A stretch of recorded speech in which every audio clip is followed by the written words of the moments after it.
Hey everyone, Dr. High Yield here, back with another video. So in today's video, we're going to talk about the top 10 pearls that I can give you before you start your internship. So number one, honesty is a virtue. In the hospital, it's very important to make sure that everything you say is the truth. It's important for your seniors and your attendings because when they know that you're telling the truth, then they can rely on you. You'll notice that during times you may have done the wrong thing or did not follow an order or did not execute a task. And in that moment, you'll feel the pressure sometimes to make something up. But the most critical error you can make is to not tell the truth. By doing this, you will cause your seniors and your attendings to not only lose trust in you, but then it'll also cause inefficiency for the team. For example, me as a senior, if I have an intern that I know has said something that wasn't true, now I have to go back and double check their work. On the other hand, if I have an intern who I feel maybe not clinically strong, if they're honest, that's something that I can really take with me. And remember that residency, it's a learning process. You're constantly evolving and getting better. So you're going to be wrong many times, and that's okay. But the most important thing on your initial day and for the rest of your residency is to always be honest. Pearl number two, especially when you're starting a new rotation or you're first starting out, it's very important to be prepared. And in my experience, I've noticed that if it means coming a little bit earlier so that you can have enough time to get all your numbers and to develop plans and to be prepared for rounds, it's better to come in early and do that ahead of time than to come in last minute and then be rushing and put yourself in jeopardy of not completing what you set out to complete ahead of time for rounds. Also, I notice when I come in a little bit earlier that I'm much more relaxed and I'm not rushing as much.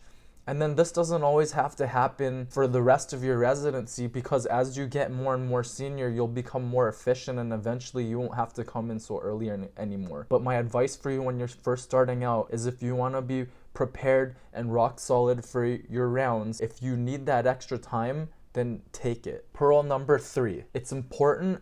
I can't stress this, how simple it is, but so important for the patients, that whatever is going on, whatever your plan is for your patient, to communicate with them. It's so easy to get bogged down.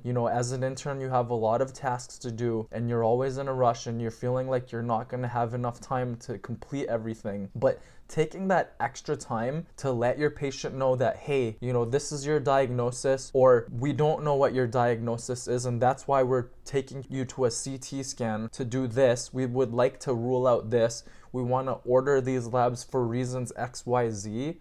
And even taking the time to educate your patients. For example, you have acute cholecystitis. The gallbladder is a pouch that stores excess bile underneath your liver. A lot of times I will even use my cell phone to pull up images on Google of illustrations of the gallbladder, for example, and show it to my patients and kind of educate them as well about their condition. When you do this, it really builds rapport with your patients, but it also really increases trust and the quality of care. I know it sounds obvious, but trust me, when the time comes and the day is very busy, you're going to sometimes forget to inform your patient.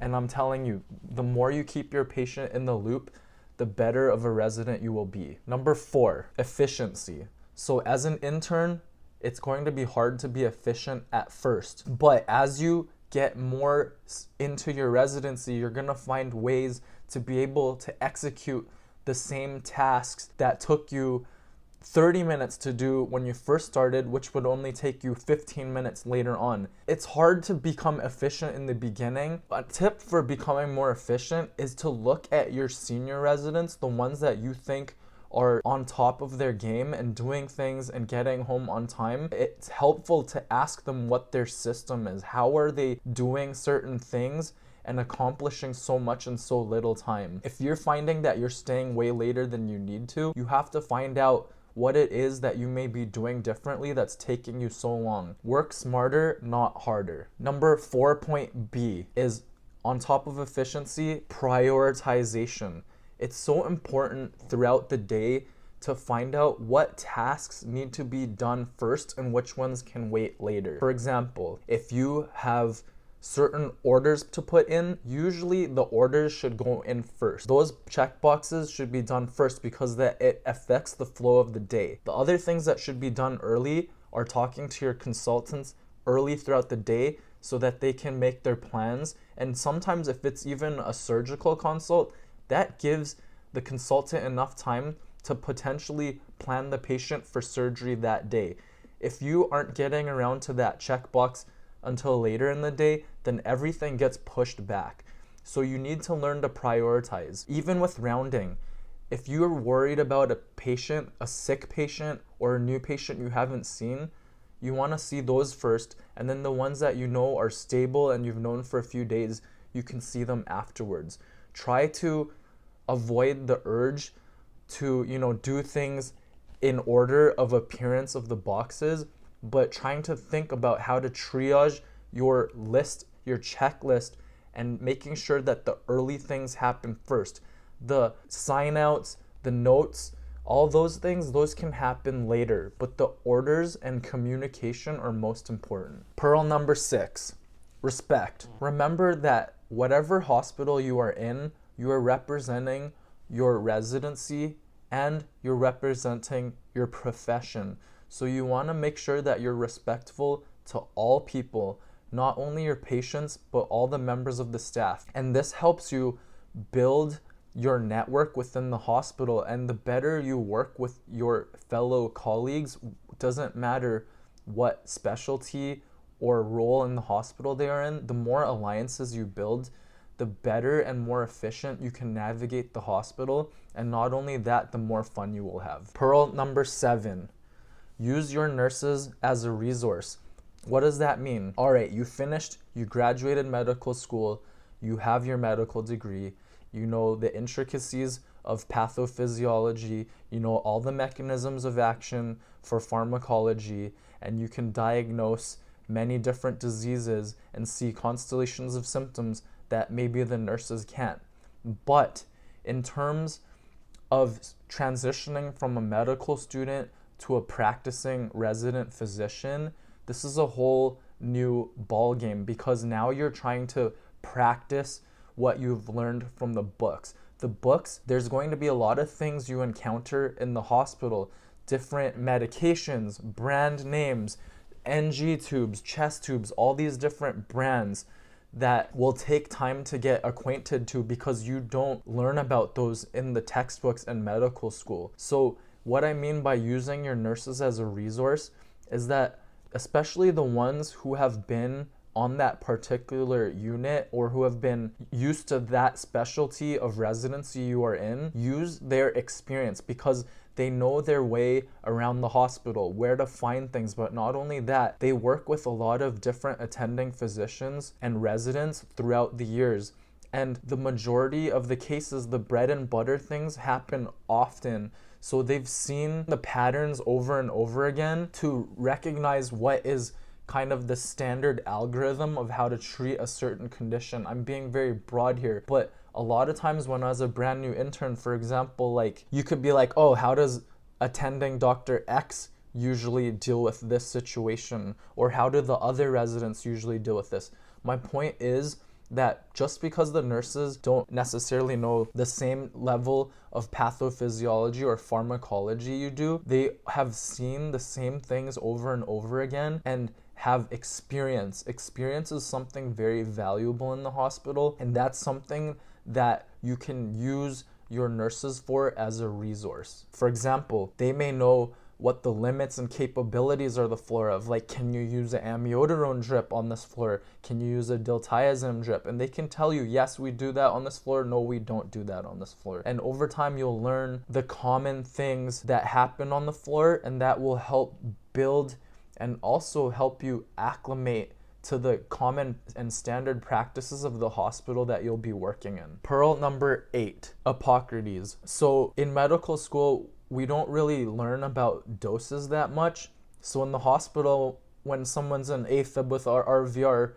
your senior might say, give them, a one-time push of IV metoprolol and you won't know what the dose is. And yes, it's fine to ask your senior what the dose is, or like, a certain antibiotic like ciprofloxacin or Flagyl. And these type of doses, it's good to have something as a resource in your back pocket so that you can look it up. Oftentimes I say that it's good to ask questions, but if it's something that you can easily look up, then do that first.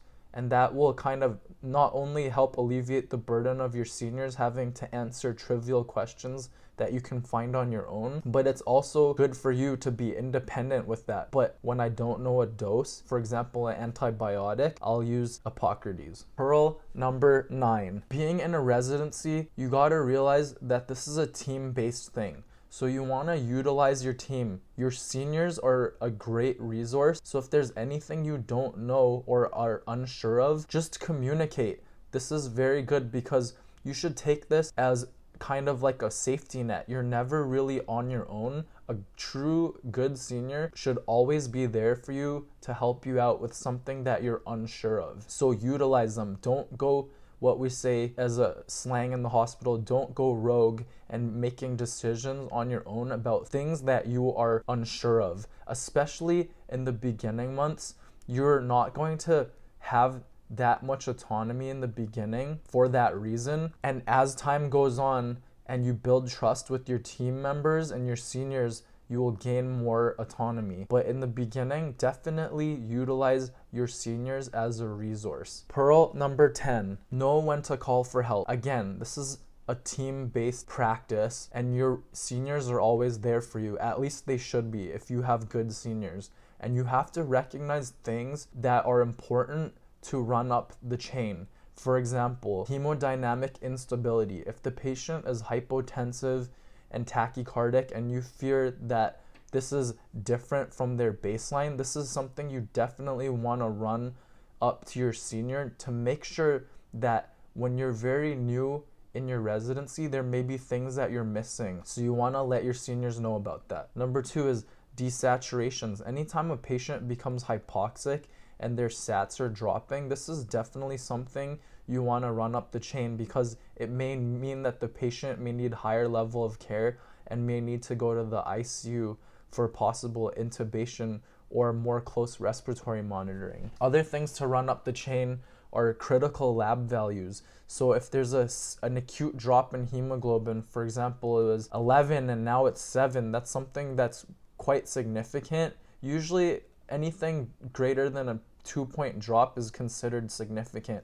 Or if you have a lactic acid that is suddenly, 5, those things are very important to keep in the loop with your seniors. Other things you want to run up the chain before you go ahead and put in orders is if you're thinking about taking the patient for any imaging like a CT scan or an MRI, these are important things to clear with your senior ahead of time. And then another thing to run up the chain is new onset arrhythmias, especially, AFib with RVR, which is rapid ventricular response, which is usually a heart rate greater than 110.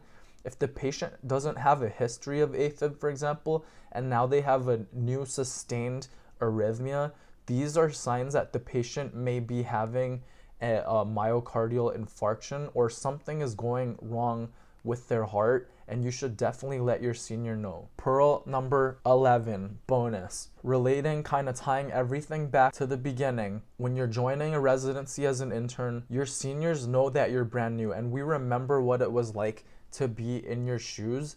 So try to learn. The strong interns are often the ones who are curious and want to learn from their seniors. If you notice there's a senior who's very efficient and they're doing things, very effectively, and they're getting home on time and they're not staying extra hours, ask them, oh, what's your system? Like, how do you take notes? And like, what kind of things do you make check boxes for? What are you looking for when you're pre-rounding? And then what will happen is you'll start to find strong things from other seniors and start to integrate it into your own system.